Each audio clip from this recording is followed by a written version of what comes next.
practically welcome you again. There was some audio problem initially what we faced, and today we are being discussing about the topic of preparation to the post-COVID assumption of educational institutions. And this webinar is being organized with IOD and Atal Bihari Vajpayee Vishwavidyalaya, Chhattisgarh. And we have very eminent panelists who are there going to discuss this very pertinent topic. We have Dr. Arvind Kumar Sharma, he's the Executive President IOED. And along with Dr. Sharma, we have Dr. H. Purushottam, he is a CMD NRDC. We have General Asthana, he is the Chief Instructor at USI of India.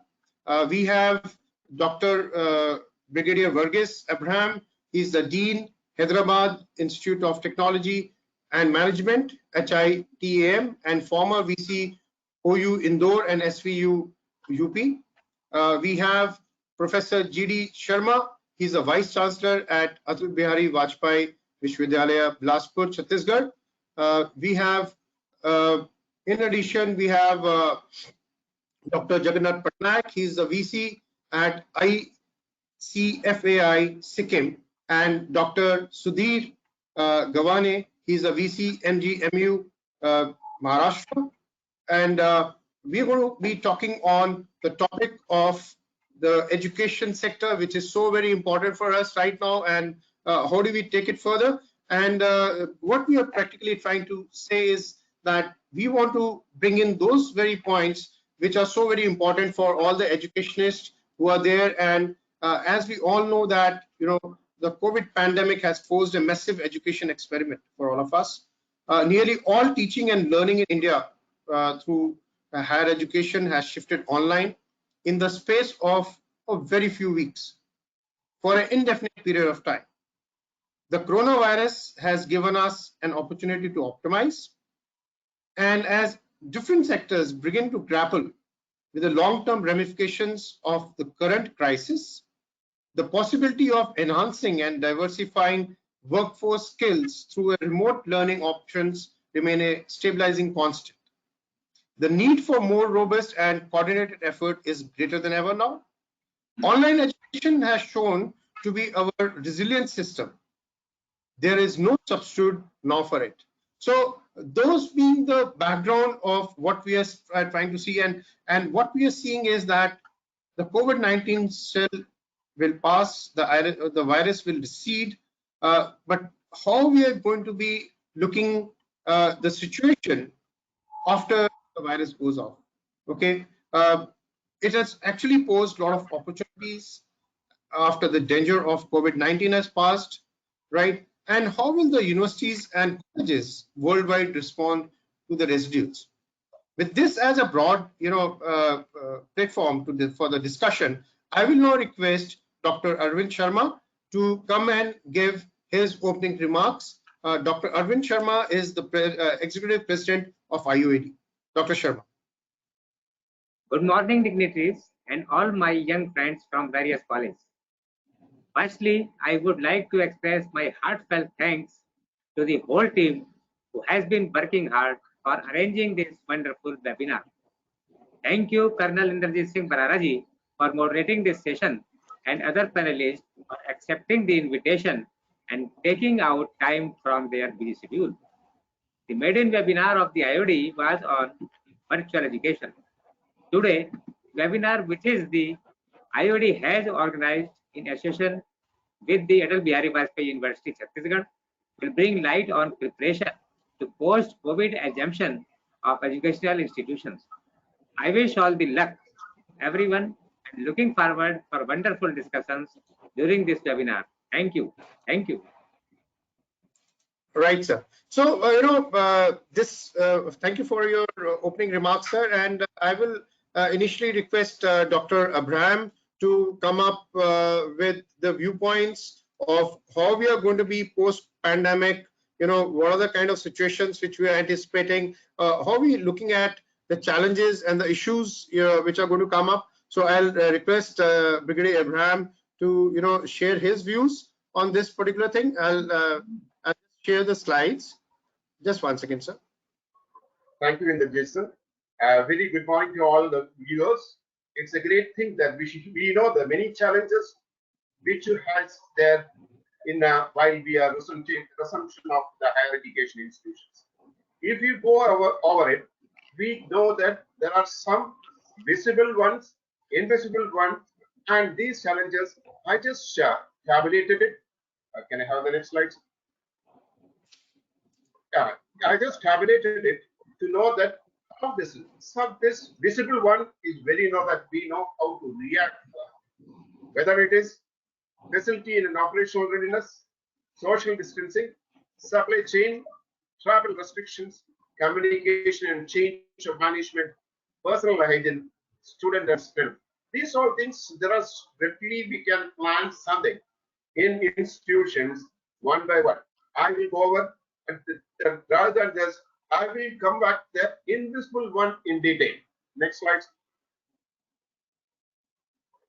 If at all you see that there are something soft services. We are adopting with there are earlier slide we have seen the hard services. Virtually we have this. This soft services is the thing. It's basically we don't know what is the standard of achievement. If it was physical distance, we know that we are away from one person, so this much distance. Whereas we come to the soft services and the cleaning and disinfections. Prior to this entry to the institutions, from their own nook and corner, wherever the things it is required, and similarly is the particular process and the planning. So the cleaning of a specified areas, nook and corners is basically the things which is required. It is invisible. The quantity and the quality of this one is the challenge. Now it is this, we are supposed to use our the personal protection equipments, and subsequently after the use of it, disposal is a great challenge will be this.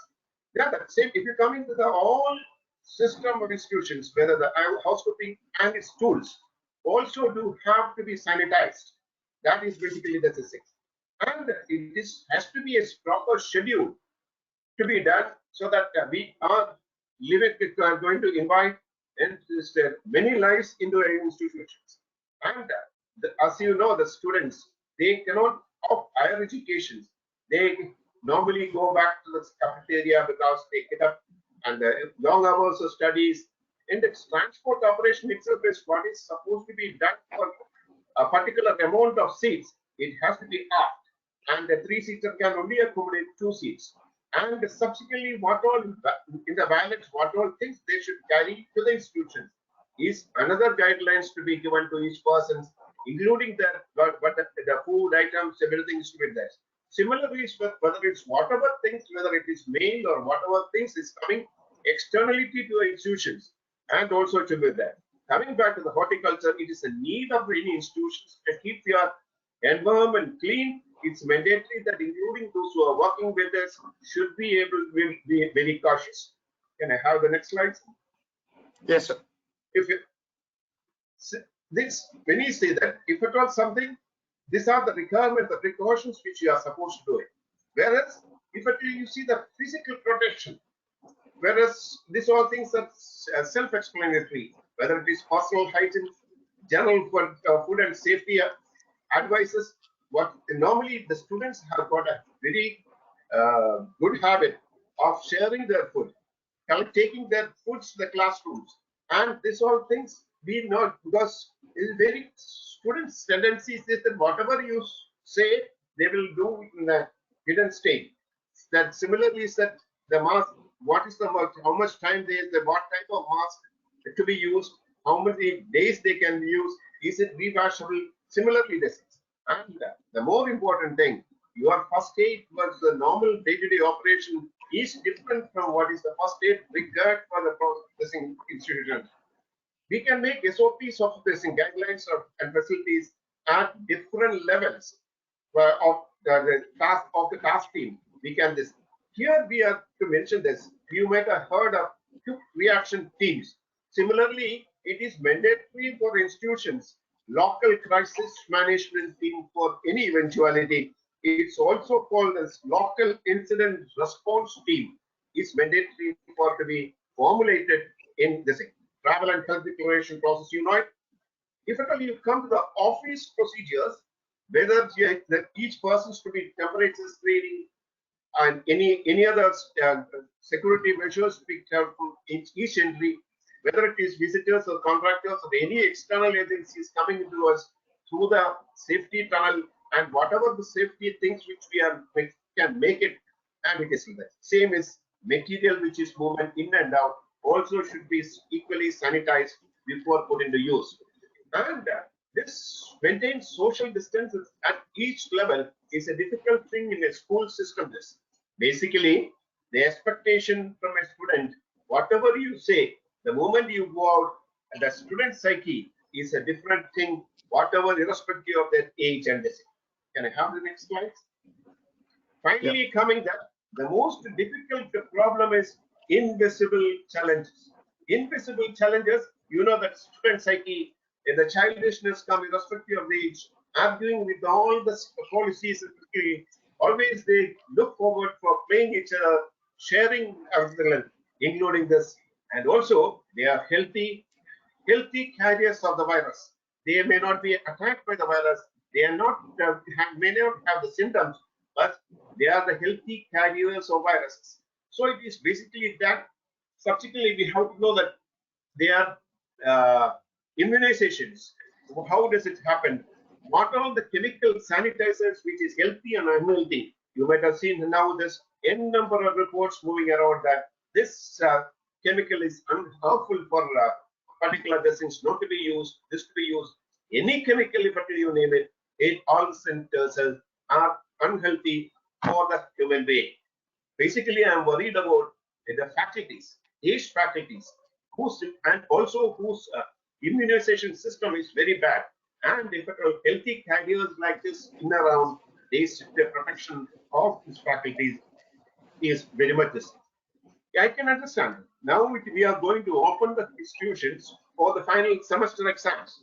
The classroom seating is where the total number of seats for the examination has to be distanced. Only one bench can maximum can already 2 students, so that the exam requirement itself is very high. And finally is the disposal systems. How we can dispose all the sanitizers, all the disposable and everything is a basic thing which is to be the same. It's not given. How much you can check, how many times you can check, you should not get tired of this. This is the normal system in which institutions can be ready for open. Thank you, sir. Thank you very much, sir, for wonderful points which you made. And those are very important. I think what we are trying to see is, now this is a time when we have to take a new call to the complete thing, and we have to discuss on something different from what we have been doing, as a routine. And that is where we have to be like more importantly think of out of the box solution as to how we are going to be looking in from the education perspective and how it's going to take place. And I'll request Dr. Arvind Sharma now to give his view of that how will the pandemic alter the future of teaching and learning. Dr. Sharma, Arvind Sharma, please. Classroom teaching will shift to virtual space. Time-saving related obstructions can give educators to rethink to develop the online teaching and learning process to students. COVID-19 changed the kill-duster mode of traditional teaching learning to ICT-based learning teaching. It provoked the teachers to be techno-friendly. It is essential for the students to be more attentive and self-responsible for their studies. The teaching and learning system will be more of virtual classrooms and ICT based in addition to the offline methods. Online based education, technology oriented education create new goals and challenge and skill development. Thank you. Thank you, sir. And General Sana, your viewpoint, sir? Okay. Firstly, thank you very much for inviting me to this webinar. And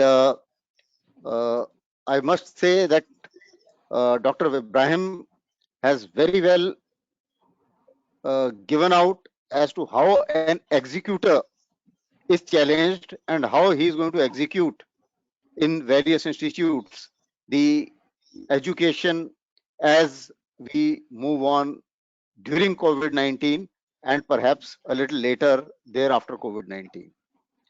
But I'll touch upon more on the governance issues because there are very major challenges and therefore I will look at macro issues to a great extent.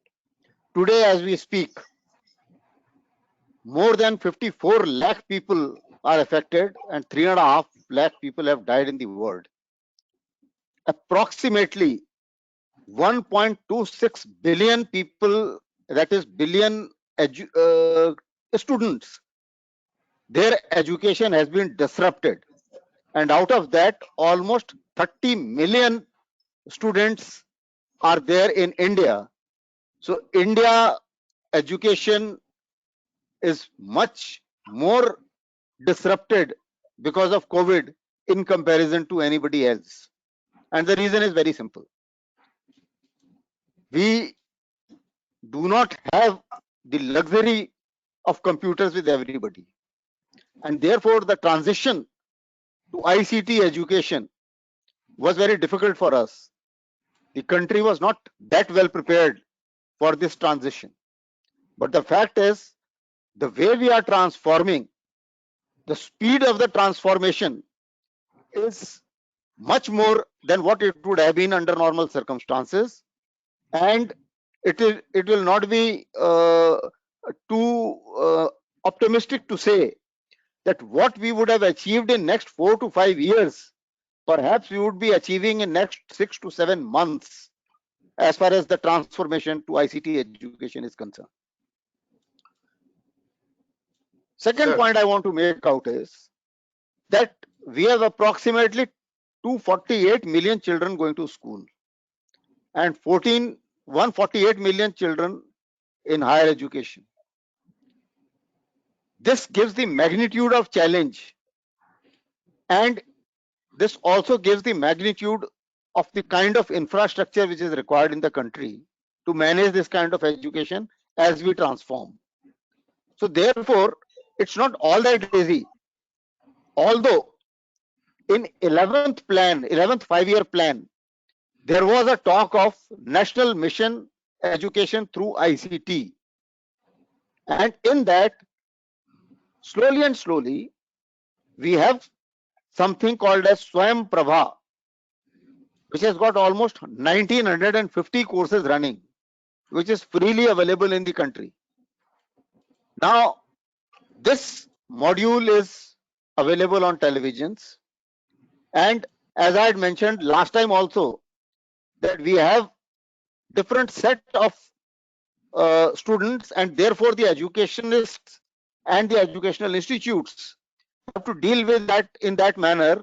We have people who have got computers, so for them ICT model will work. We have people who don't have computers but mobile, so obviously mobile apps are going to work. We have televisions with much more number of students, so for them a different model will work. And then we have a fair amount of people who don't have anything. But most important thing is, whenever we change, the biggest thing in change is to get the old idea out, to get the new idea in the minds and psyche of people.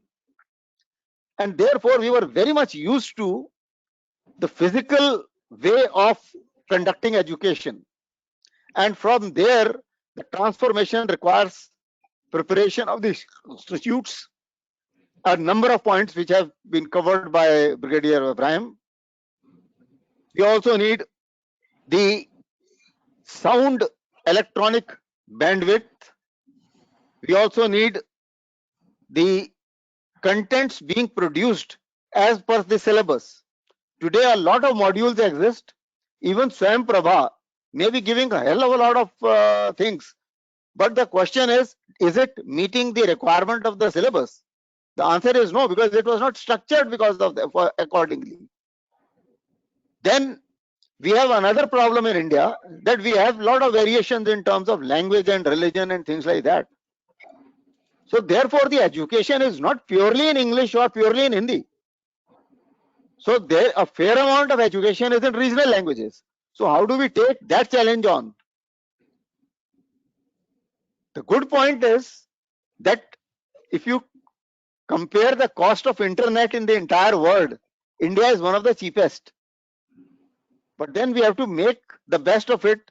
Being cheapest is not giving us enough bandwidth. We are still on 4G and we are still do not have the fiber optics everywhere. So therefore, there is a problem. Then there are certain practical problems which I will add on to what was told by the other panelists. Like the online assessment is quite difficult. The laboratory, all the education which was supposed to be laboratory based, now that is a major problem, because obviously you can't have the labs, and that is something which is physical education. Then today 96% of the population faces the connectivity issues. Then comes the teachers psych and teachers training, which I think has already been touched upon. And then the institutions hand holding by the government, because all this transformation requires money. It also requires facilities, and therefore the government also needs to get into that. And certainly all are not private institutes, all institutes do not make enough money, and education certainly is not a money making profession, because it's a passion and not a profession, as I call it. So therefore there is a need for capacity building, and for that capacity building, it's not only the government, the corporate sector, and the public at large, the parents by themselves. I think everybody will have to join hands to ensure that the institutions can do capacity building, and thereafter a quality education can be given to the people.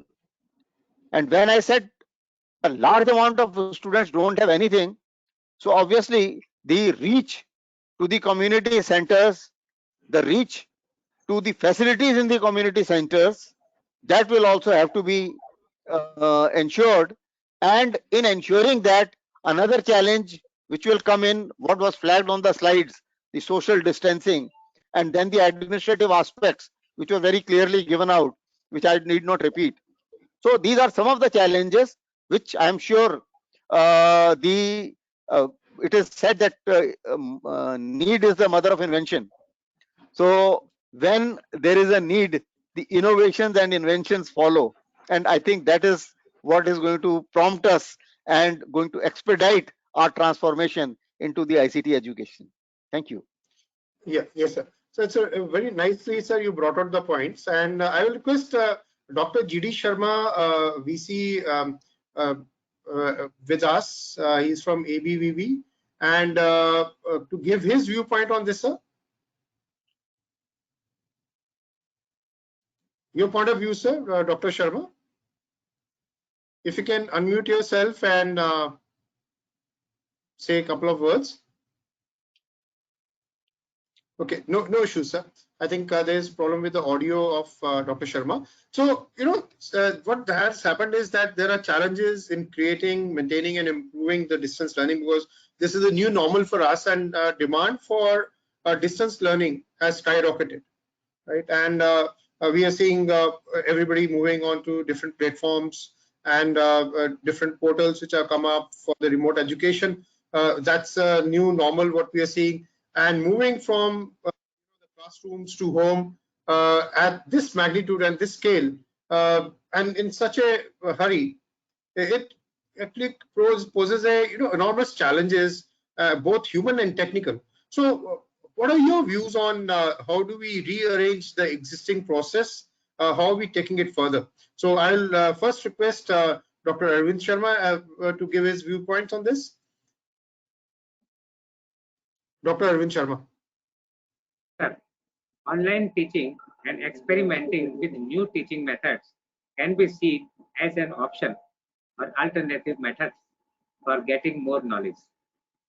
The educators should convert classroom teaching to online teaching and learning process. The existing process of teaching should adapt to the need of the hour and without causing loss to the student's academic career.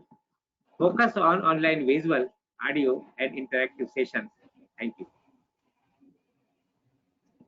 Right. And your viewpoint sir, on this, how do we rearrange the complete thing, Dr. Abraham?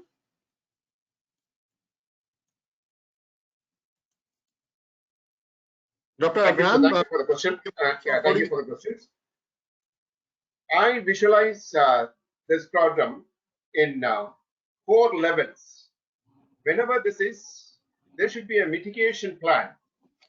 And it is this, yes, it is a great challenge. It is our mitigation plan efforts to reduce the effects and the risk. Secondly, the preparation plans. It should be so meticulously run over and over so that we can't take a chance of this full students coming. And we should be able to have the response team as fast as possible in these things. Basically, keeping in view of the number of students of the design, it is mandatory to have a split team efforts may approach. Split team approach can be divided into team A, B, C, whatever it is. One A team is attending the class, school, college. Team B should be either afternoon, shift-wise morning and afternoon, and the third one should be at home. So that a split team system is a mandatory thing. Then only we will be able to have all this preparedness and responses, which is whatever the safety measures, which is this, has to be done through a split team appearance. This is my view in which will be able to arrange this. But however, including this, I said that the rearrange, we cannot change the infrastructures overnight.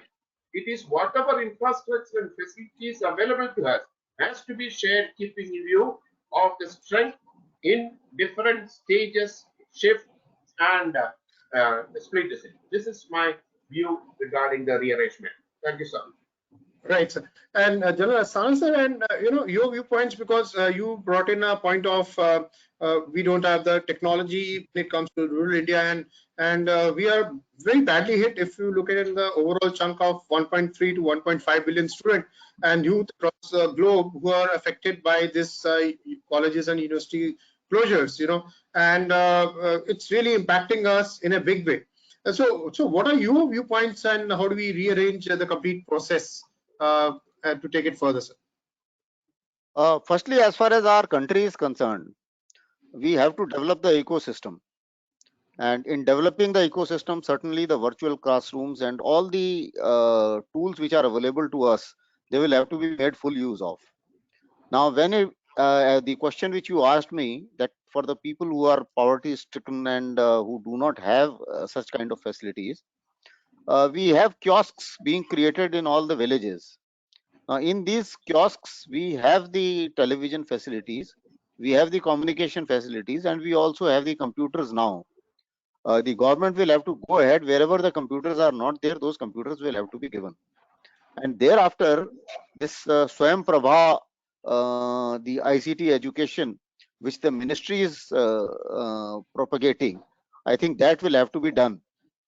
Similarly, I am given to understand that the IIT team, there are certain teams which have been tasked to work out the methodology as to how they can reach out to the villages. I'm sure they are going to come out with some very good ideas.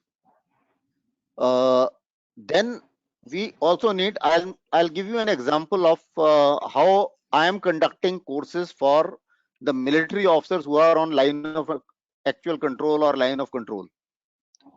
Now, they do not have access to the internet, but we do the correspondence course in a manner that we issue the material in transit. Now, that material reaches them through the emails reach their bases, and thereafter it is transmitted through the military line to them. Right, sir. And then once it reaches them, thereafter they are supposed to answer.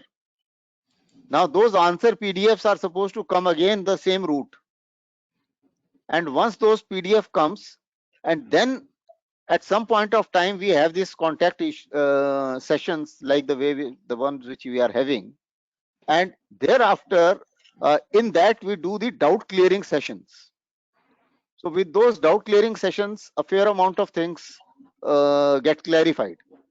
So, but this kind of model can work for senior students, maybe perhaps the graduation or post graduation level, can't be for the junior ones.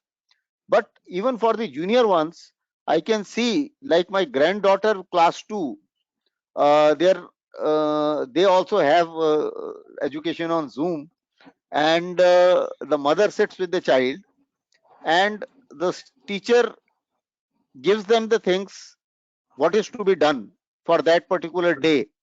It is Right. explained to the mother and parent as well, and then Right. they are supposed to do it, and then they are supposed to show it on computer that this is what we have done. Right. So the innovations, there is no limit to innovation, but I think similarly for every problem as it appears, because the condition of every institution, condition of every school is not the same, and therefore the problems also cannot be the same, and therefore the innovations will have to be different. So perhaps Okay. everybody will have to apply his mind to do that.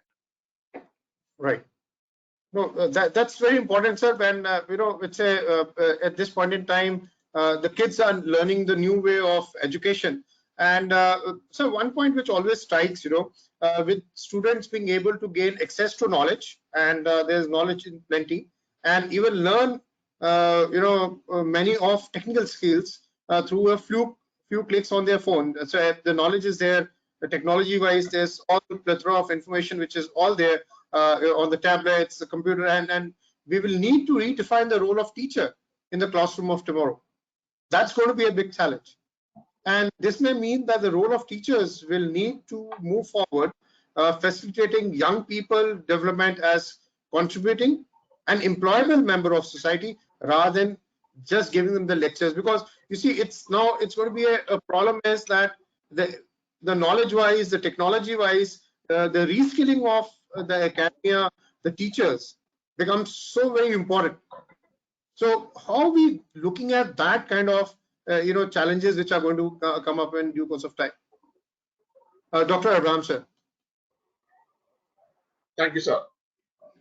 Basically, what General Astana has told, all educational institutions of higher education can be normally grouped into 4 levels, keeping in view of the digital imbalance. At the bottommost, the institutions who have deferred the educational activities for the lack of preparedness for virtual class. If you go ahead, the number 2 institutions level is they have what Astana sir has told, uploaded the videos in YouTube, etc., and assignments have been taken through emails. The level 3 is using the learning management systems, LMS, using Moodle, Google Classrooms, conferencing tools, Skype, Zoom, anything you name it, and including the assessment tool like quiz test, peer evaluation tool, etc. They are using the level 3. Whereas the topmost which you are mentioning is the level 4, in which the classes as per timetable in synchronous with the online mode, aided with all the LMS with high functionality of tools has been only been done.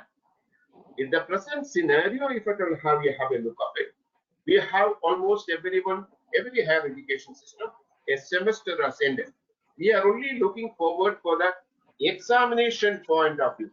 Whether it is normally all the institutions have started evaluating online their projects. Every semester will have some projects. Project evaluation has already been carried out. We do normally have the mid exams. Online we have carried out through, there are a number of tools.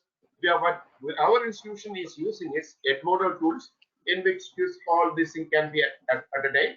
So we have don't view this pandemic as a disaster to us.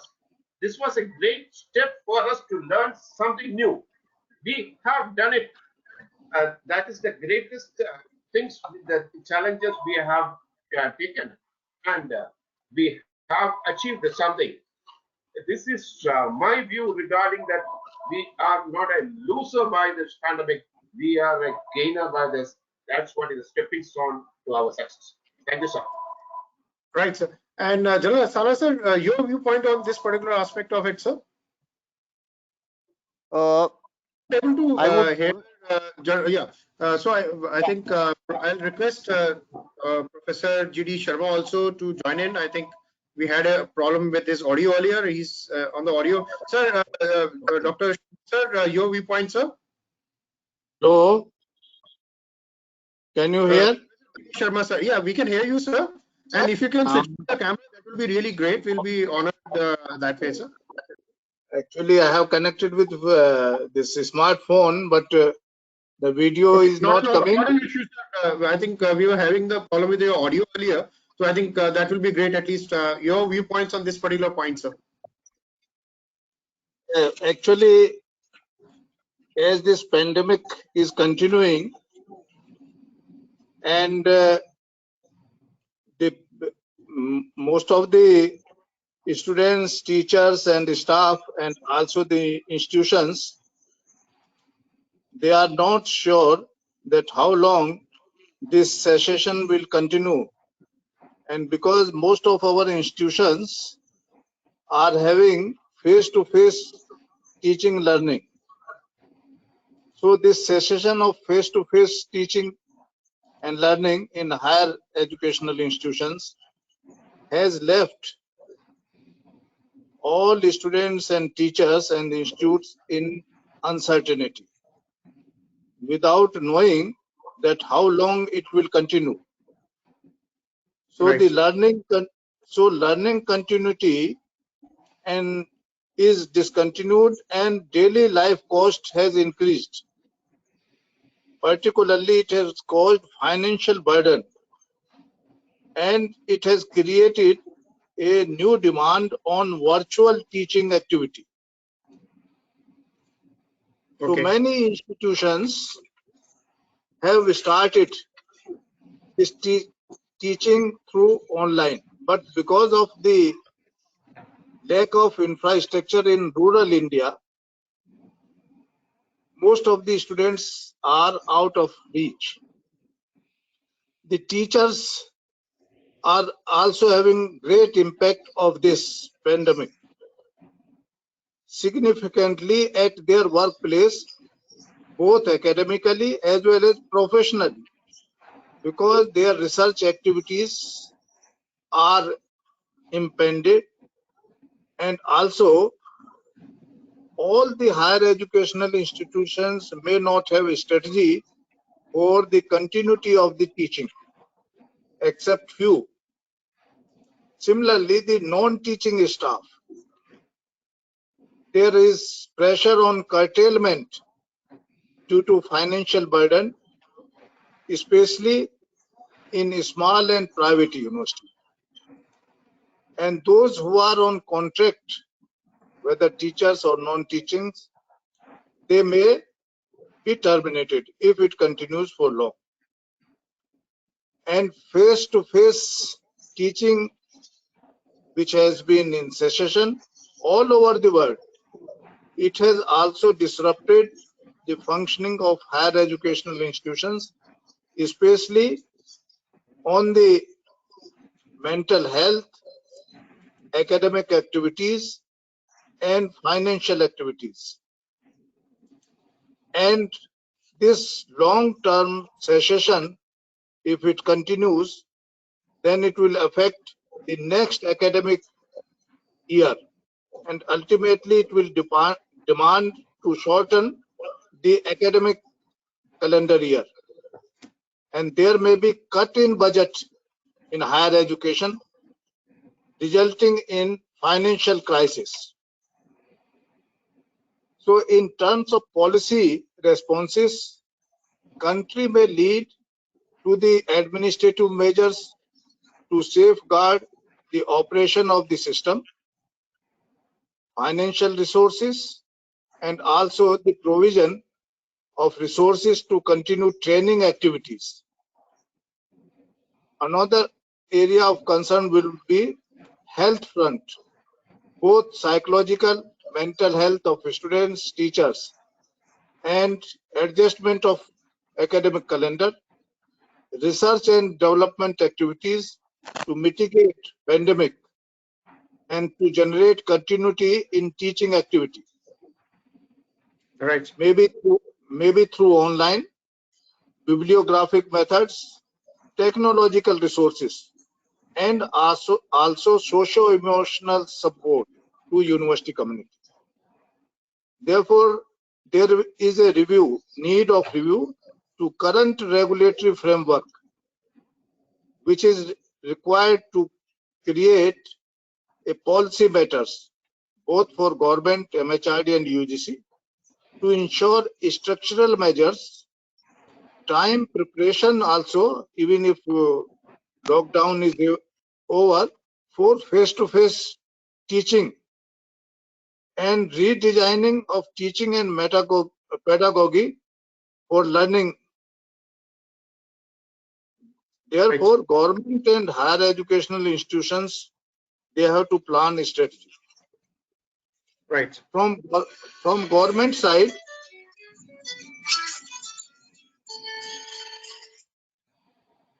help of higher educational institutions in terms of more financial as well as in their social recovery. For forging national consciousness, for making a strategy to foster recovery and innovation in higher educational institutions, to provide clear regulatory policies when reopening of classrooms, and also to generate security in the mind, and also to commit national international cooperation, which has been disrupted. For higher educational institutions, they also have to anticipate a long-term cessation if it is there continues, and they have to focus efforts on ensuring technology, use of better technology and cheaper technology for teaching continuity and guaranteeing equity, generating a new governance mechanism, monitoring and efficient support, redesign pedagogical measures to evaluate training and generate mechanism to support learning for disadvantageous groups of students. Also to document new pedagogical changes, because the technology has to be where their teachers can prepare their videos and make small groups of interactions and also introduce in their inputs, that is students' feedback. Scale up digitization, it has to increase now, and also use of hybridization in teaching and learning system with the technology for making it ubiquitous so that it can reach to the rural areas, and government has to also enhance the infrastructure in this way. Promote of the internal assessment more now on the renewal of teaching and learning, so that the students' learning is assessed continuously. They need not to depend more on end semester or end year of the examinations. So I am sure that in future, particularly now, there will be a quantum jump in transformation of teaching pedagogy, particularly bringing into the infrastructural changes, both technological as well as physical infrastructure, and also to make teachers and students more toward the technology learning. That means they have to be provided training, and therefore through this training, we can also get associated with other institutions. That means more opportunity for cooperation and collaboration. Also collaboration with industries for our students, their internship and other things. And also it can provide new opportunities for the collaboration with international institutions. In this way, the lockdown period or corona virus disease, which is pandemic, may be taken as challenges for bringing new things in our technological aspect and enhance the technology. So here there is a need to have more support both from government side, even to including private institutions, so that they can compete and can offer more courses. Recently, MHRD and UGC, they have worked and they have also thought of bringing the new regulations so that the students can opt for dual degree program. One through the online or through this distance mode, and another in face-to-face learning, so that there will be more flexibility, and also the students can choose courses both short term as well as long term, and enhance their capability as well as their interest, and they can be more useful or more productive compared to the today's functioning of the teaching learning system. So with this, I am sure that in coming future, some of these things, the new challenges, the quality enhancement and more use of technology is going to come to help the teaching and learning system in higher educational systems. And for this, even training at lower level, at class 10 and 12, need to be provided. Thank you very much.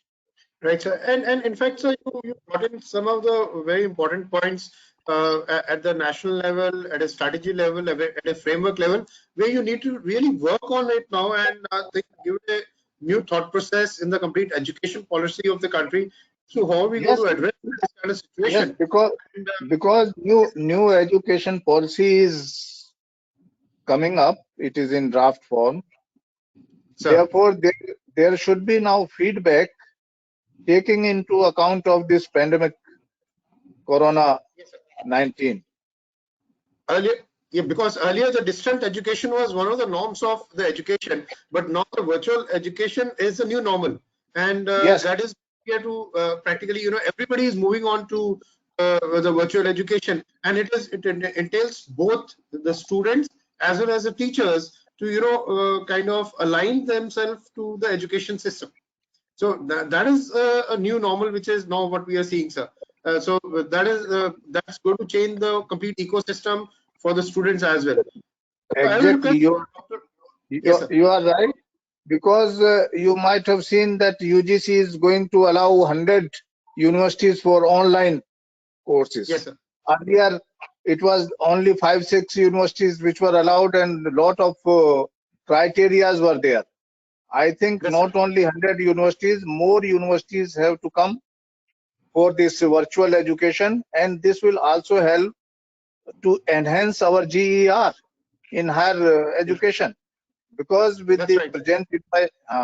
present infrastructure, it takes long time to enhance the GER. And also through this virtual education system, we can reach to unreached people, and therefore equity and disadvantageous people can be taken care of by this technology. But more thing for this technology is the training part, and That's right. also the quality of the lectures or quality of the material. So that means the content development and delivery also need to be changed. That's right.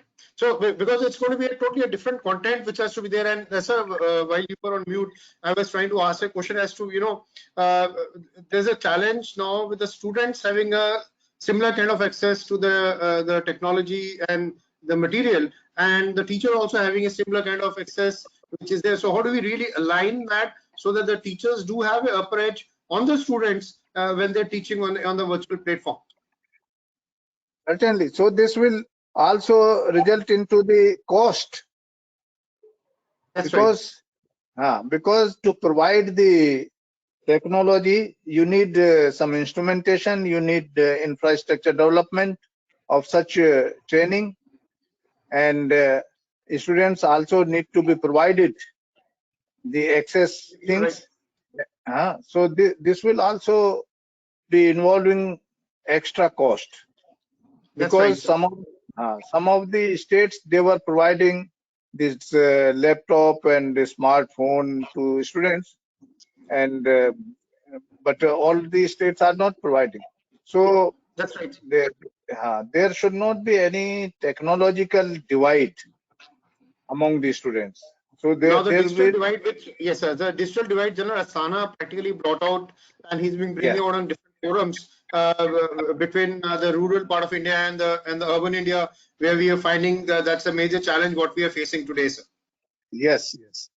So I think in this new financial support, which is there for different purposes, recently announced by the Honorable Prime Minister, this part of higher education or education should also be included in that.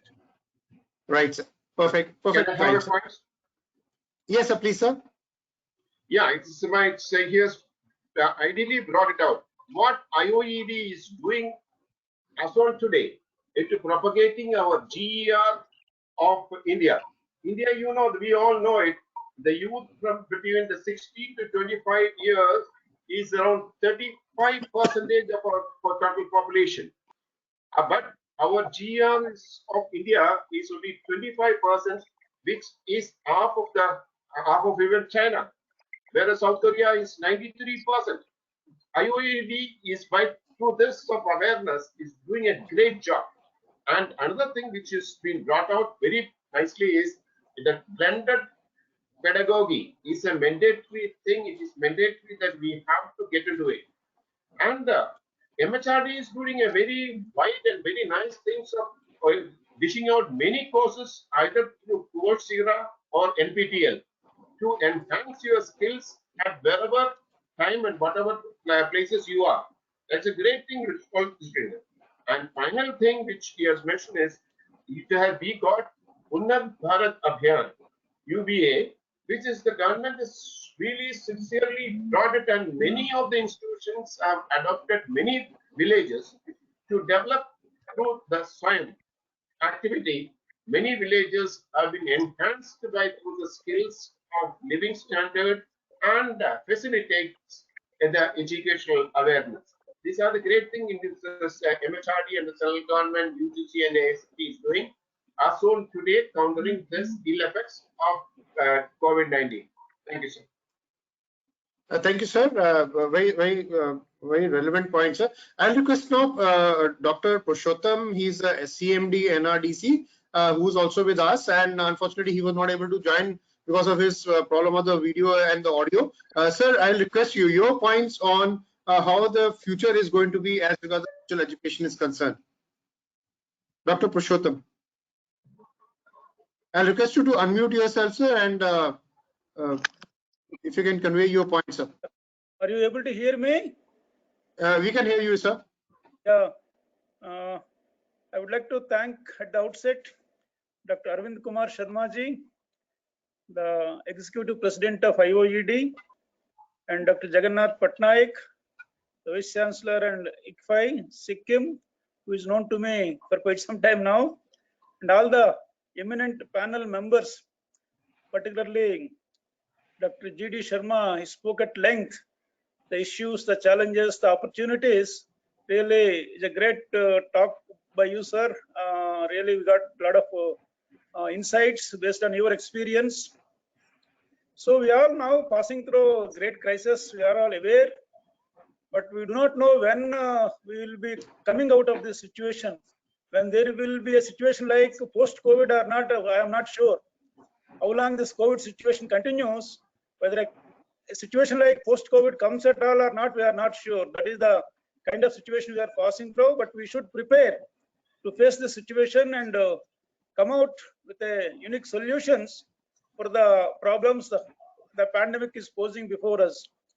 As you all know, the current education system is a face-to-face learning, most highly focused on the face-to-face learning outcomes, but we are not really ready with the kind of systems required to implement the digital education, the digital transformation.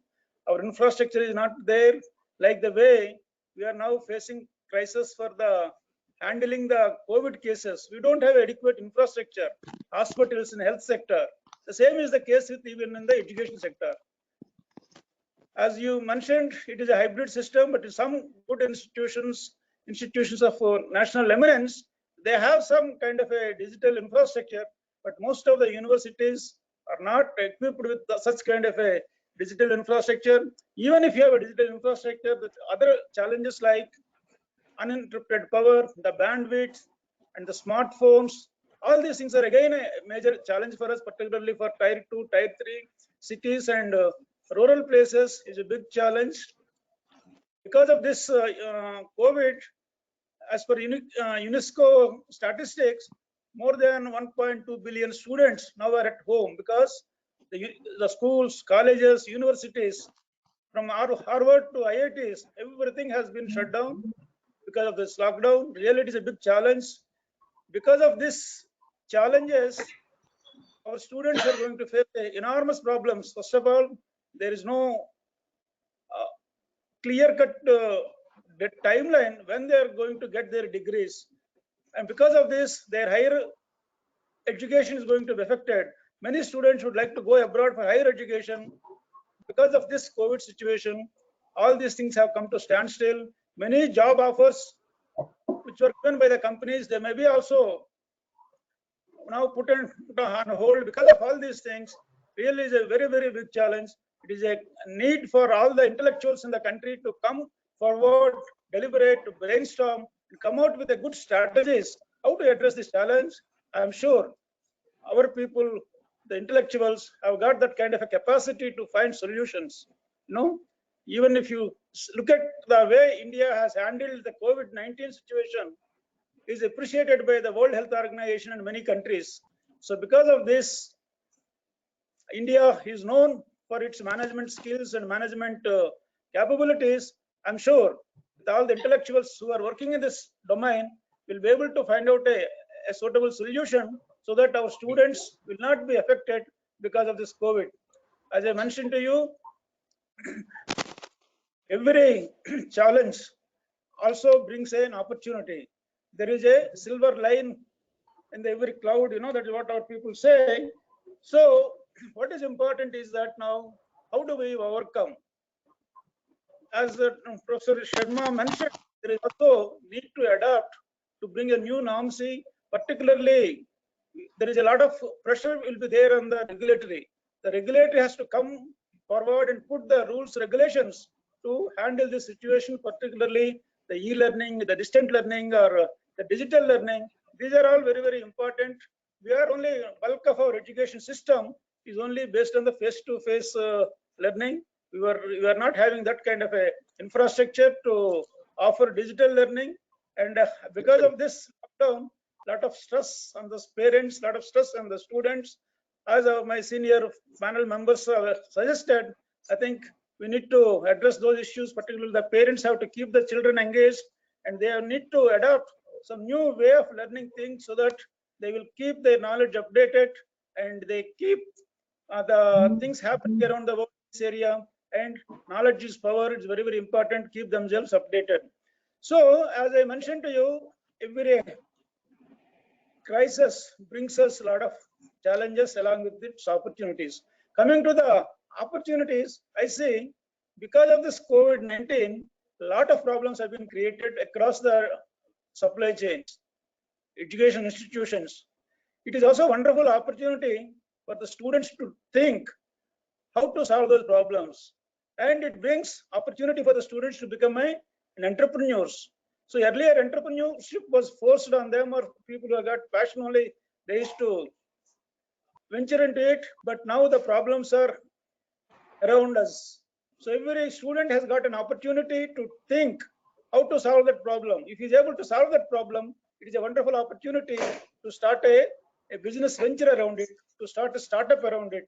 You know, in India, I think after health tech startups, edutech startups are the largest segment. More than 5,000 edutech startups are offering services, and this COVID-19 has also brought out unique opportunity for them, and they are growing at the rate of CAGR around 10 to 12%. That is a great opportunity, and the market size itself is around Indian market for edutech startups is about 50 billion as per the recent studies, and globally, Right. of course, is more. Okay, so the Okay. students need Sure. to identify such kind of an opportunities and take it as a challenge, provide solutions, and apart from their education, they can also become an Yes, sir. entrepreneurs. Yeah. This is So the point of to leave it at this point. And I'll come back to your next question, sir. I have also Professor Dr. Sudhir Gavane with us, and due to some technical glitches, we were not able to have him online initially part of the discussion. Sir, welcome, Dr. Gavane, and Yes. VC MGMU Maharashtra.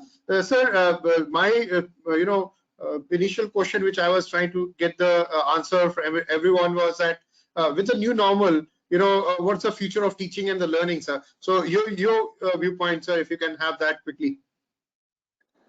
See, basically, I am of the opinion now that the world is going towards the Facebook model of education. So, OER, Open Educational Resource, open programs, means knowledge is free, testing by fee. The top quality knowledge is available for free. Through MOOC programs, all top universities in the world are offering free courses. And at present, there are 10,000 such courses offered by multiple universities in the world. So now this will increase phenomenally and exponentially. And because of that, anybody from anywhere at any time can enhance his knowledge, acquire the knowledge without boundaries of discipline. Those boundaries are dismantled, and anybody at any age can pursue any kind of education without any restrictions of admissions. You should possess this graduation degree at this age, and you should have this mathematics background, you should have the Hindi background, or that. Anybody can join, acquire any knowledge from any university. The MIT Boston has come out with a task force, and they have come out with a master's program in supply chain management, wherein 3 semesters programs curriculum can be completed by MOOCs offered by multiple universities, and for the first semester the candidate go to the MIT. It means that we can acquire multiple degrees simultaneously, and now UGC has also come out with that dual degree program. I am pursuing a regular program in a particular university. At the same time, I can pursue a graduation program through online education. So this change is taking the education towards the Facebook model, where you can upload anything, you can write anything, post anything for free. So knowledge is free, testing by fee. That is the mantra of the future. That's And right. classroom without walls, right? So with Corona and after Corona. So AC after Corona, with Corona, WC. So WC with Corona, without classroom. That is the situation. And after Corona, classroom and WC without classroom. All these things will be there together.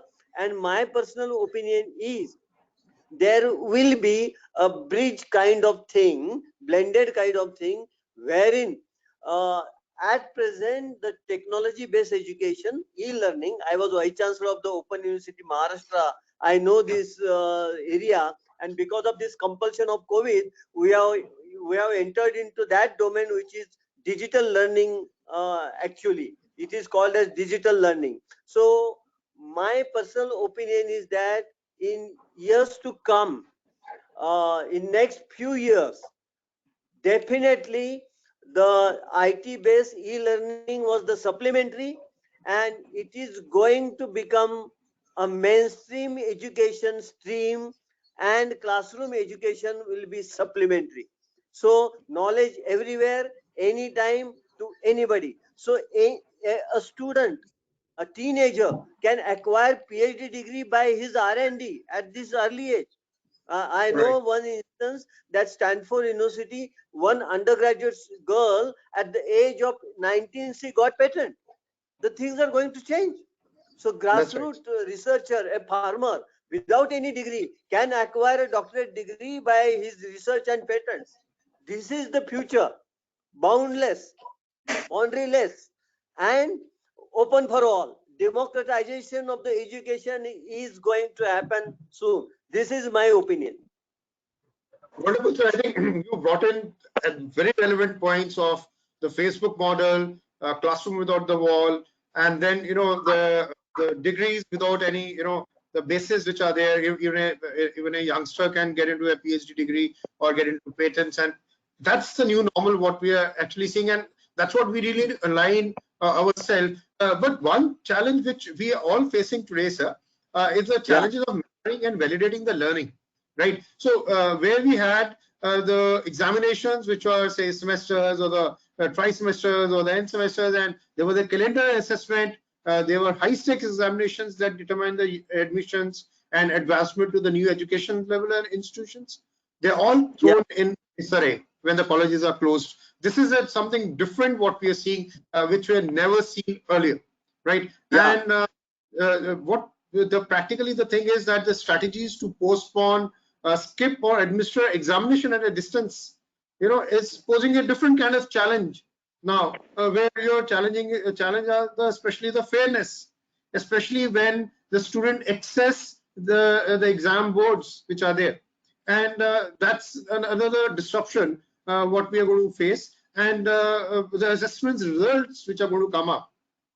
It's going to be a new normal what we are going to see. So that way we are going to see lots of different scenarios altogether when it comes to the education sector. And I'll request all the panelists to come on a very quick kind of reply onto this particular question as to how the education examination system is going to really change after what the new normal. So I'll request Dr. Sharma, Arvind Sharma first to give his viewpoint, and then we'll move on to the next. Regular exams. Your voice is not there, sir, Dr. Sharma. Irregular exams and online exams not possible in remote and rural areas. We use webinar and offline classes as the world comes to terms with scale and severity of the COVID-19 pandemic, and the health of the world population is rightly taking priority over education sector for the time being.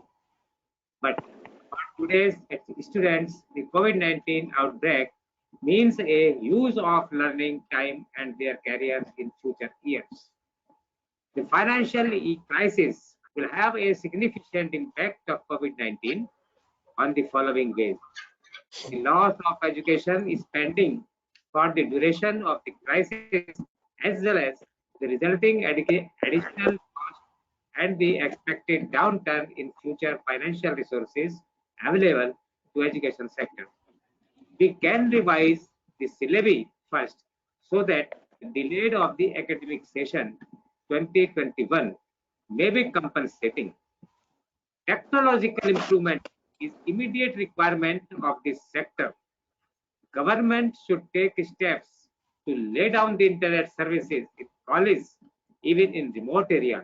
The pandemic has no doubt caused the delays in academic sessions and assessments, but it has a positive impact too, as it has led all the teachers and learners to adopt ICT tools for reaching the new generation learners.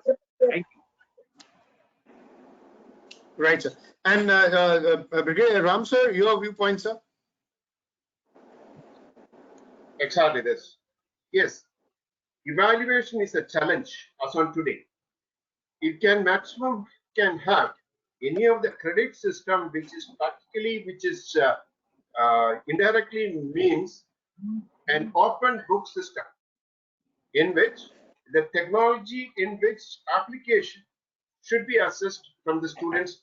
That is the only way of getting a system. However, we are adopting to systems in which the students can be given a limited time hours to respond to the any of the, whether it is a Moodle system of getting into the classrooms, sit there, give a limited time for the examination, and evaluating on scheduled time is another system which we are adopting it. However, coming back to that semester and exam, it is mandatory that we may have to adopt the physical way of answering systems at the earliest. However, whatever my predecessor was mentioning about the open e-learning system of open college universities, they all have having a questions on examinations, and however the final examination is mandatory that we have to have physical presence and taking the exams. These are the either online or offline to the limitation of hours and in the identity. These are the things which can happen in the years to come. Yeah, sir. And General Asthana, sir, your viewpoints on the examination system, sir? See, let's be practical as well. It's very easy to say that we should have online exam. I mean, that's a very one line easy answer. But the question is, can you actually have on all kinds of online exams, considering the way our country is? So therefore, let me respond in graduated manner. As far as the universities are concerned, the online exams, wherever the computer facilities are available, I think it is possible. And for especially the higher education, I think online exam is possible.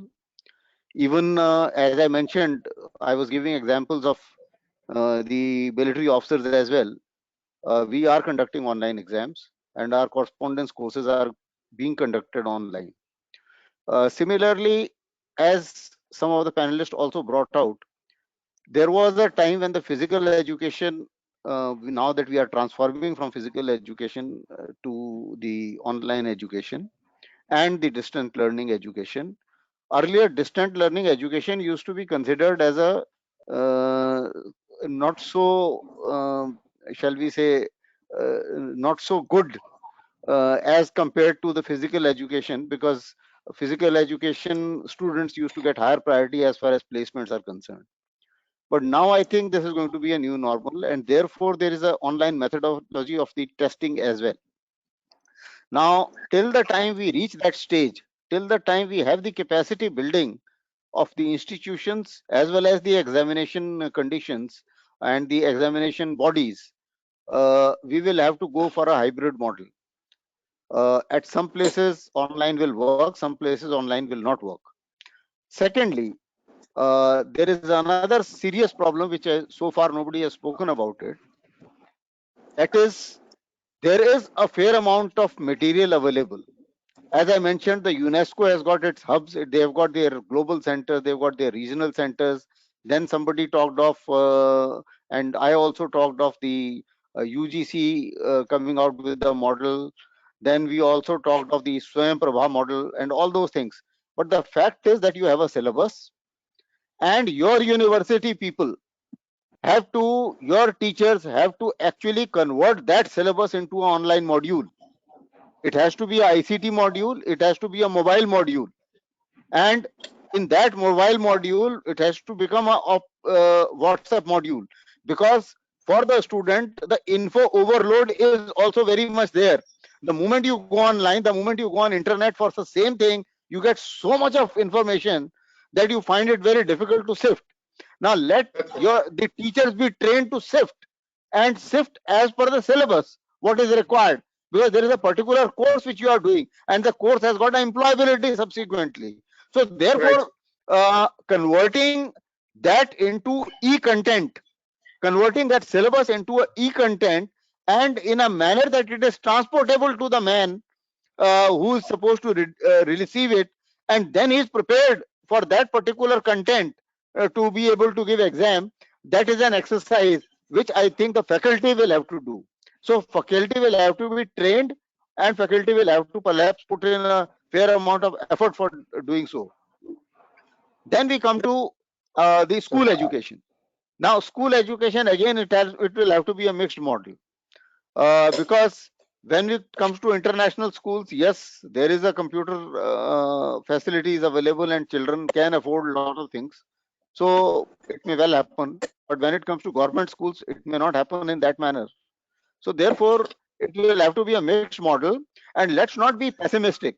Hopefully, the things are going to get better. Hopefully, maybe after about 2 months, I think we will flatten the curve, and there will be a fair amount of with social distancing. Maybe we may have to hold the same exam in 3 shifts or 4 shifts, or maybe same exam can be held on 2 days, or the examination schedule, if it was supposed to be for 6 days, it can go on to 18 days. But with that social distancing, we may be able to manage that problem of physical exams as well. But as of now, as I see, bulk of the population does not have the kind of facility, especially at the lower level, especially at the government schools level. And therefore, it will have to be a hybrid model. It will have to be a mixed model for the examination. And I think the online exam, wherever possible, where it can be done, and more so the courses which are being conducted online, like courses on the ICT itself, or the IT courses. There are a whole lot of IT courses, and the courses on Cisco and things like that. They are, as it is, they were already being online model, and they were being tested online model. So wherever it is feasible, certainly. And as the time progresses, hopefully that is going to become a main module, because it is cost saving. The initial cost is high. The infrastructure establishment is high cost, but subsequently, as we progress towards this, the cost of education is going to finally come down, because as so many panelists have mentioned, that this is a cheaper option, and it is also giving jobs to so many people who are going to prepare these kinds of modules, because that's also going to become an industry by itself. So that's what I think. It's going to be a mixed model. We'll have to balance it out. Yes, sir, very relevant points you brought in, sir. I'll request Dr. Purushottam to quickly give his viewpoint on this, sir. Yeah, in my opinion, I would also agree with the observations made by our panel members. I think it is appropriate to have that kind of a mixed model, 50% physical and 50% digital. So in that process, when such kind of emergencies arises, you will be always easy to move to the other mode. So that is why it is very, very important in our curriculum. We should have a mixed model of pedagogy or teaching learning systems, so that such kind of pandemics arises, we will be always having a flexibility and offer the courses totally on the digital platform. The problem is that, again, in the digital platform, as my earlier panel member says, that it requires a lot of a groundwork, the infrastructure, that is the major challenge. Once we are able to put it, it is always a escape route for us in such kind of situations. But the second problem is that we should also bring standardization and recognition or accreditation for these degrees what we get through e-learning or digital or distant learning.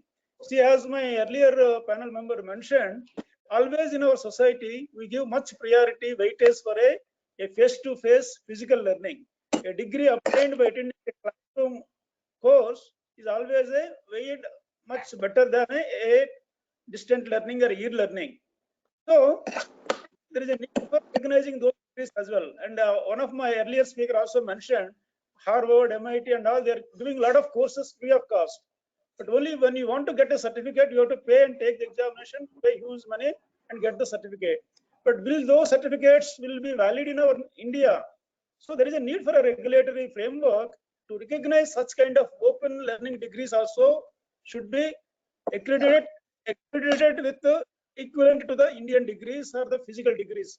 The people who obtain degrees by attending the regular classrooms, so there should be equivalence or accreditation. That is what I mean. Very, very important. So then there will be a lot of push for the digital learning. If you get that kind of a recognition at par with the physical degrees or physical classroom degrees, that gives a credibility and push for pursuing such kind of courses.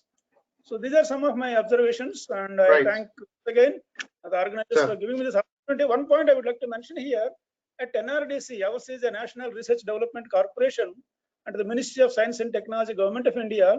We also promote a lot of entrepreneurship. We have got a lot of schemes and funds promoting startup companies that could be in the edutech sector also. Not only in NRDC, even AICTE, MHRD, Ministry of Information Technology, both in state governments, UGC, there are a lot of schemes are available for the student community, because I expect a lot of students are also attending this webinar. I would like to send a message to them. Don't look for only the jobs. This COVID-19 has also brought out a lot of opportunities to pursue entrepreneurship as a career. So there are so many problems around us in the educational sector itself. Identify some brilliant ideas, come to us, and many like IOED or NRDC or DST, AICTE, MHRD, Innovation Cell, there are so much ecosystem built up, rather a lot of institutions who are supporting the student edutech startups. Please make use of these opportunities, and you become a useful citizens and contribute to the socio-economic development of the nation by way of solving these problems. Thank you very much. Right, sir. And Dr. Sudhir Gawane, sir, your viewpoint, sir? Yeah, see, regarding the examination system, we must understand that the conventional mode of examination is outdated. Written examination is not, the written communication is not the only way of judging the merit and intelligence of the student. And this COVID-19 has given us a tremendous opportunity to deploy our mind to identify the measurable intelligence and abilities of the student, competencies of the student. So we are in a digitally driven education, DDE, I call it as. In DDE, you have a digital examination system. And in digital examination system, now because of the technology, I am a student of information communication technology, and let me communicate you that in next 5 years, computers will be 64 times faster than the present. So the mobile phone, the smartphone will be 64 times faster than the present. So real time, everything is happening, and the distance is totally eradicated. You are instantaneous with everybody, real time. So because of this, so through the whole world is being called now as a network society. So network society means all 7 billion people in the world are going to be connected with each other through the smartphones. And at present it is 82%, and next 3-4 years it will be 100%. So everybody will be having smartphone in hand, even the labor person also. So with this, you have a network, global network, and you are able to communicate with the whole world. And remember, because of that, the emergence of the new technologies, for example, AI, artificial intelligence. Artificial intelligence is able to assess the examination paper, not only of multiple choice questions, but the questions, short answers, long answers, essay type answers. It will match and assess without human intervention. Because even when teacher is there, human being is there. I have my students which I love more. There are few students I have some hatred among them, cultural hatred, caste hatred, lot of things are there. So everything will be highly objective and professional because of application of artificial intelligence. And already there are companies here which are offering digital examination system for the descriptive answers too. And through mobile learning will be the mode, and there is a proctor system by which I can monitor vigilance whether that student himself or herself is appearing for the exam or not. And open book system which has been referred by somebody, so that can be used. And why not only written? Why can't there be oral examination?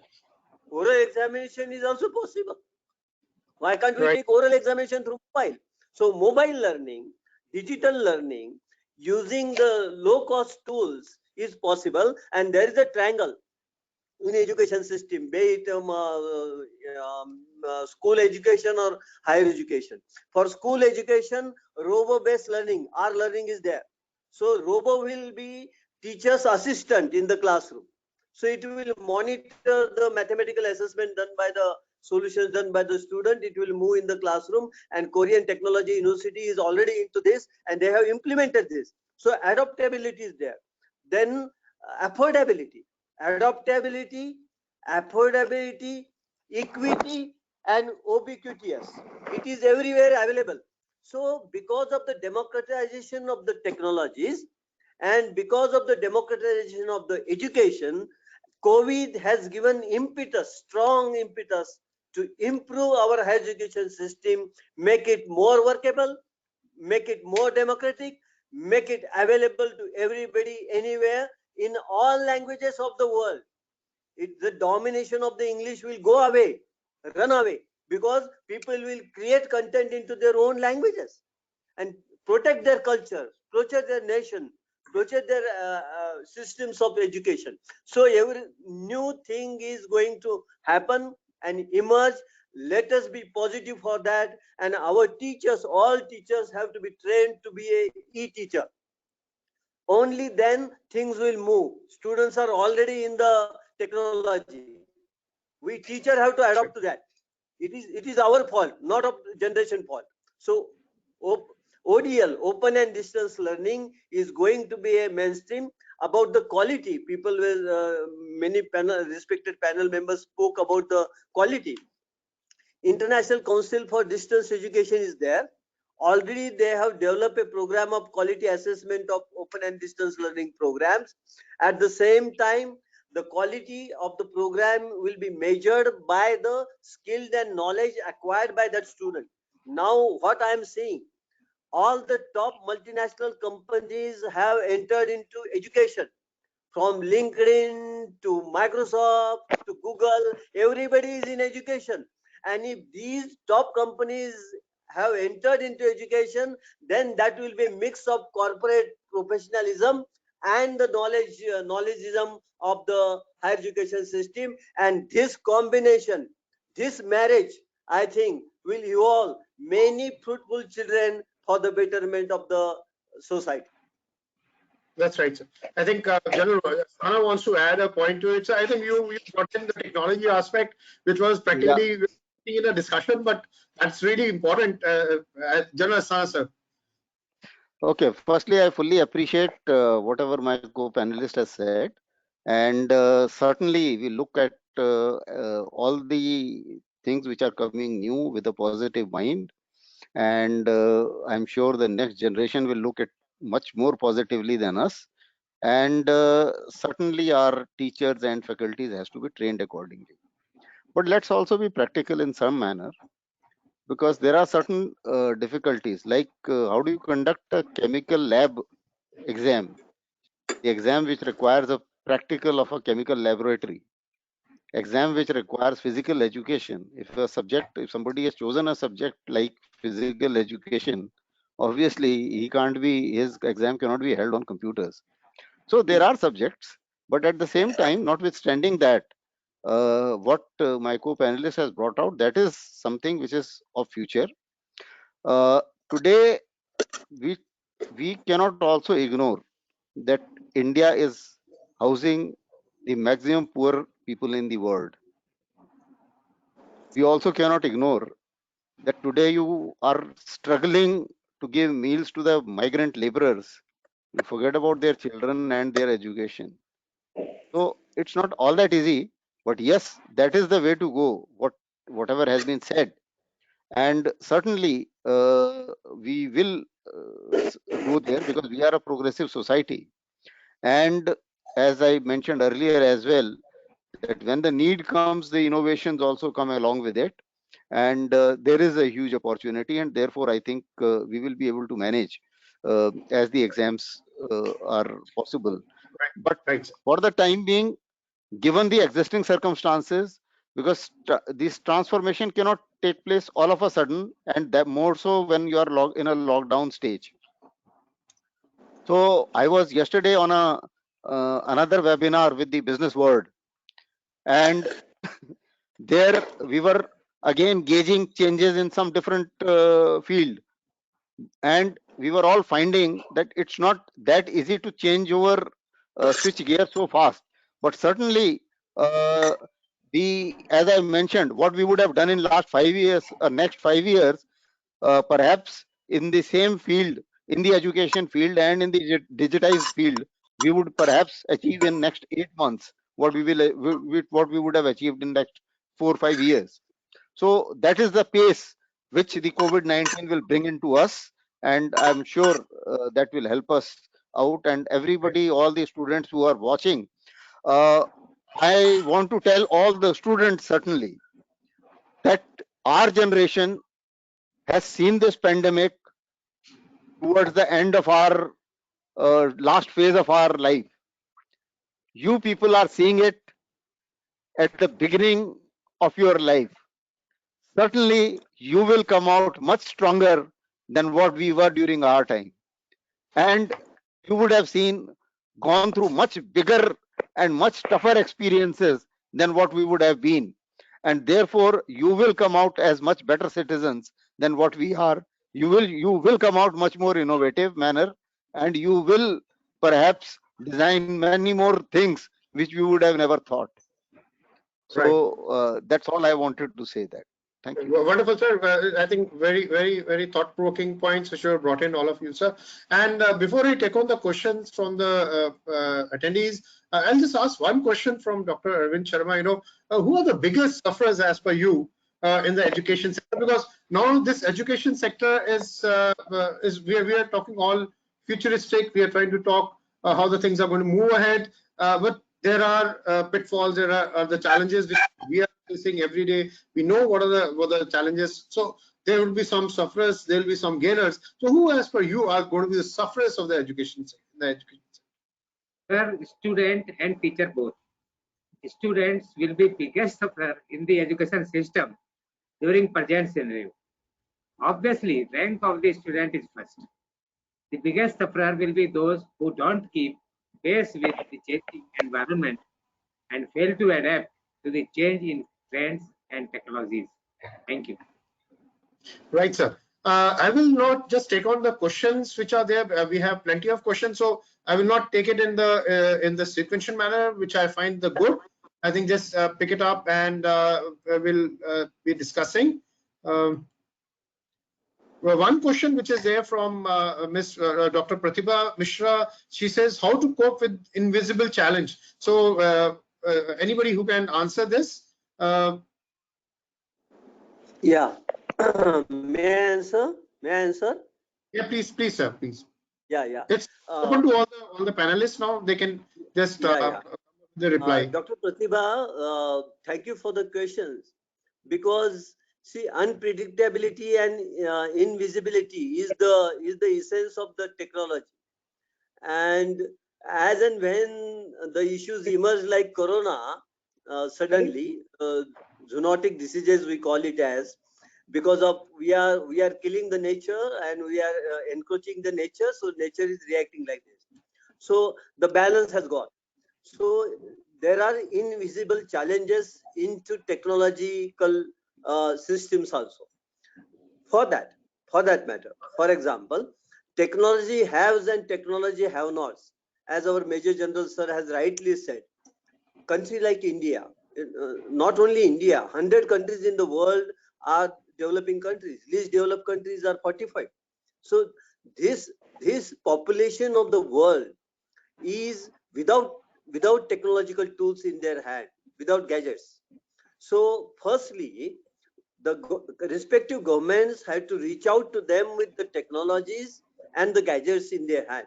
Once they get the gadget, they will be familiarized with that. Once we do this, even the government has to take up the mission of providing technological tools to all students in the schools also. So they learn it. So my suggestion to you is, teacher like you, invisible challenges, just identify the technological familiarization of the teacher and the students, number one. Then the student is going to become a global citizen in years to come, right? So if we do not make his mind for being a global citizen, we used to say, think globally, act locally. So that is not only one dimension of the situation. Think globally, act globally. Think locally, act globally. Think locally, act locally. All these dimensions are open now. And for that matter, teacher has to be well read. The teacher has to cross the disciplinary borders. He should arrange marriages with the different opposite disciplines, and students should be allowed to exchange thoughts and their choices, and student-centric programming and designing the program. So we are the facilitators. Students are the takers, customers. The customers will choose their path, the path of learning. So personalized learning is going to become the future. So how you will customize education for the requirement of a particular student, of particular abilities, particular skills, particular socio-economic background, and you have to nurture and design the program according to the abilities and capabilities of that particular student. And this will convert itself into a personalized education mode, and I think that is the real takeaway from this technology. Right, sir. I think very well answered query, sir, to the query. And there's one question which has come from Aditi Pandey, and she's asking that these channels like Swayam Prabha and others, how many are actually using it? There is a great problem of awareness related to this. So anyone who can would like to answer, sir?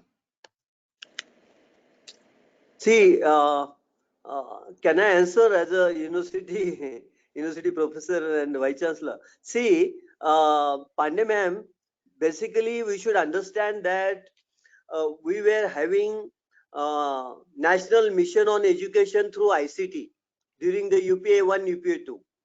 Now the present government under the Modi's leadership, it has come with the Swayam platform. Okay. Now digital channels are being, Swayam Prabha have been launched for every class, one for every class. Consortium of Educational Technology was in existence, it is there.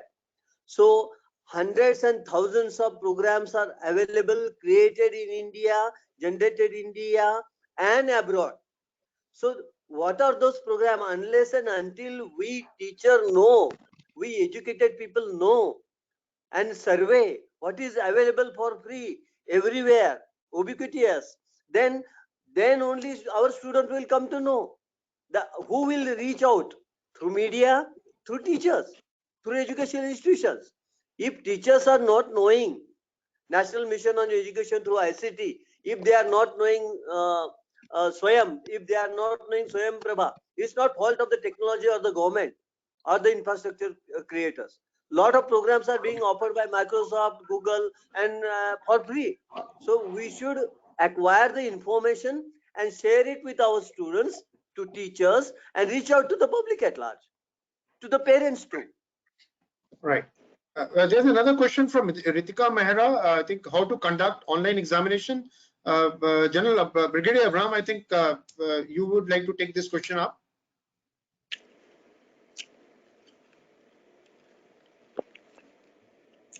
Dr. Abram? Okay. General Sana sir, I think you would like to take this question up. Yeah, how we are conducting is that we have converted the syllabus into objective type questions. So it is either it's a question bank, and the question comes up at random. There are certain stations where the candidate is supposed to go, and there the moment he logs in, his time starts, and then the questions keep coming from the question bank, and they are either multiple choice or true false kind of questions. So he has to tick, and that's how he gets the answers. We earlier tried some written answers also, but there was little problem because of the subjectivity. Okay. But I think this is one of the models which we are following.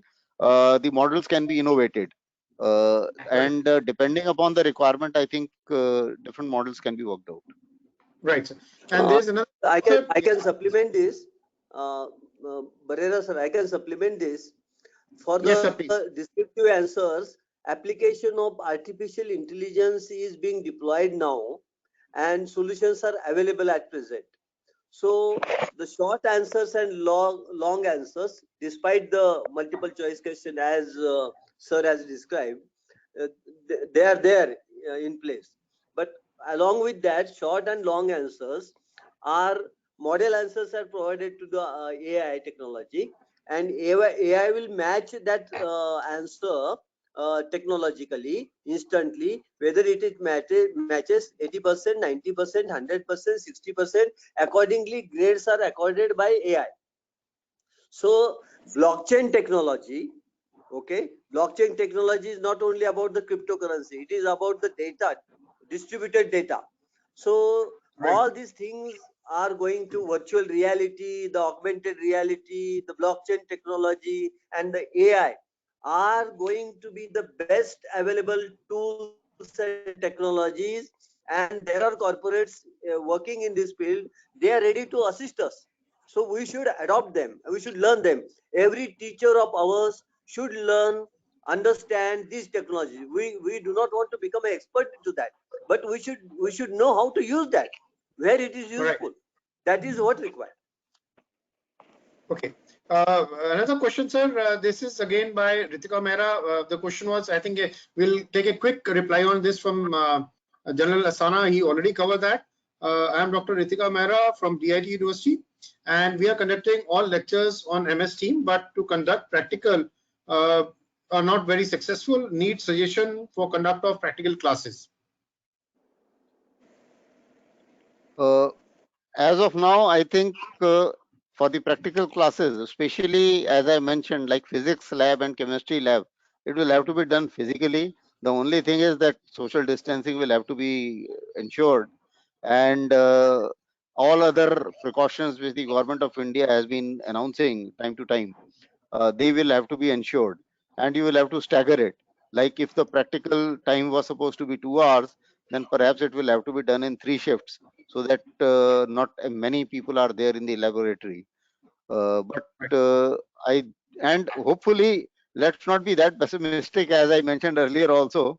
Hopefully within a month or so, we should flatten out the curve, and we should be able to open the schools and colleges and universities to an extent that at least with 30% or 40% attendance, we should be able to maintain the safety as well as get the practical classes going.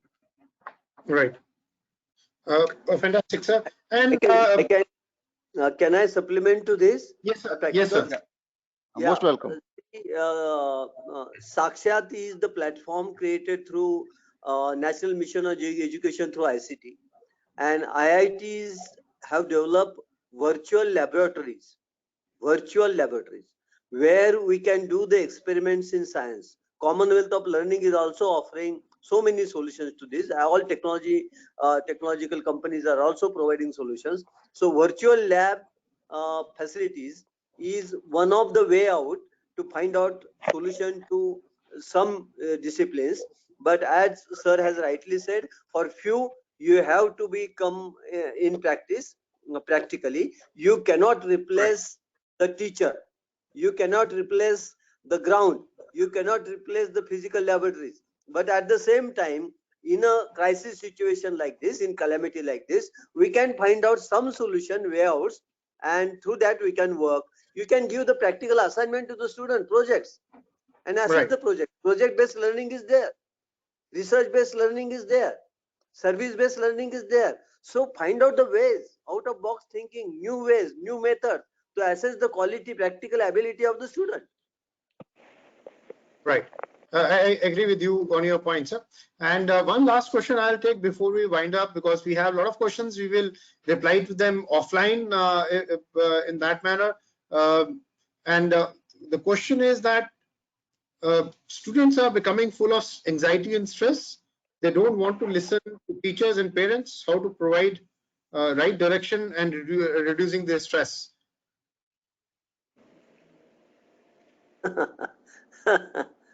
Right. Okay. I would like, I want to answer this. Firstly, there are a lot of positives which the COVID has. We have to highlight those positives to the children. And if you do so, perhaps this psychological problem will go away. Let me enumerate some of them. Firstly, this is the first time when you found that you were so close to the family. Otherwise, in the busy life of today, parents never used to see the parents to that extent. Secondly, this is the first time you started realizing as to how parents can be teachers, and parents, by virtue of working from home, can devote much more time to the children. This is also the first time when you realized that how less do you want in life, between luxury and the essentiality. The difference between the two, we have been able to at least identify, because so many things which we think was very necessary, and we find that we could live without it. This is also the first time when you started and realizing that you don't need maids and helps and things like that, and there is nothing called as menial jobs.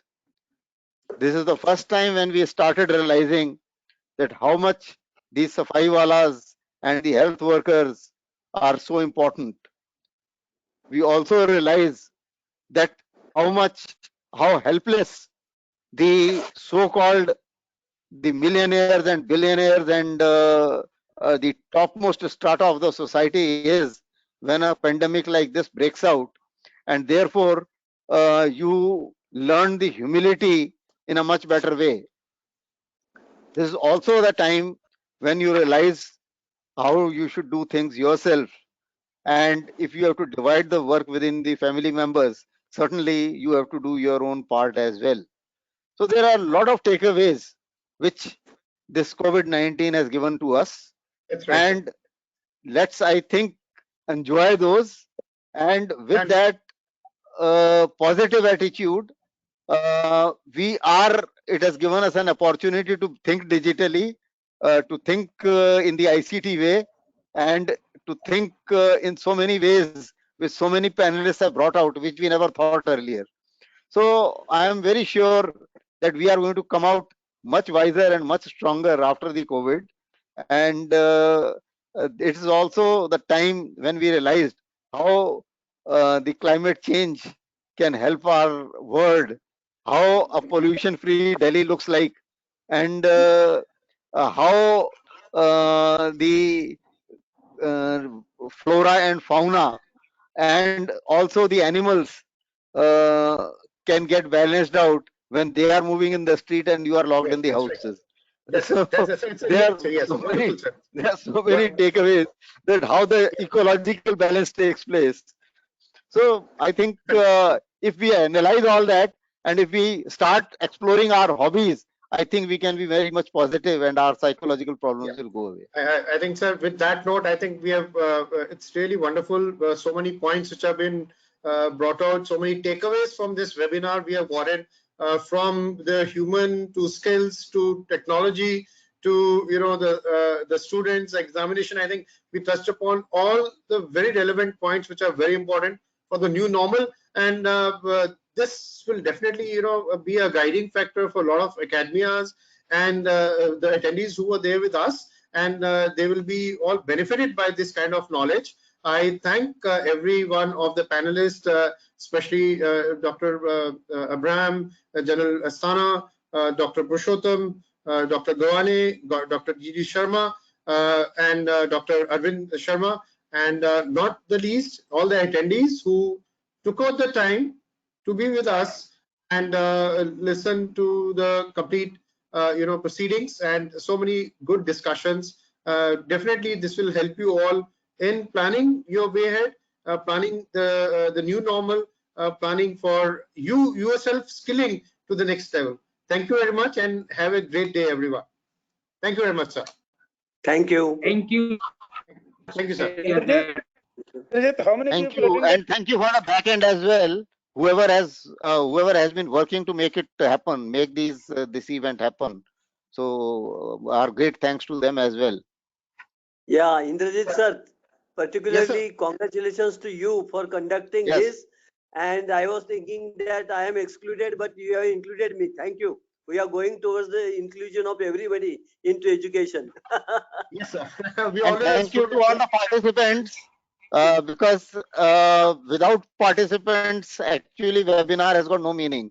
So certainly, I think and we were every houseful, part of sir, till the last, and we are totally houseful to the last, and it's really wonderful, sir, to the panelists who made this possible with their insights, their experience, and the forethoughts with what they have shared, sir. Thank you very much, sir.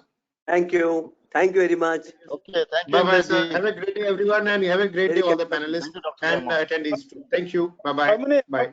how many people attended? How many people attended, Indrajit? Sir, there are 100+ people who are there live, and there also there who are on the webcast. So there were almost 200+ who are seeing this particular webinar, sir. Good, good, good. Congratulations. Sir, They will be thank you. our messengers. They will be our messengers. They will spread this message to all. Yes, sir. Okay, bye. Bye bye, sir. Bye, sir. Bye bye. Bye.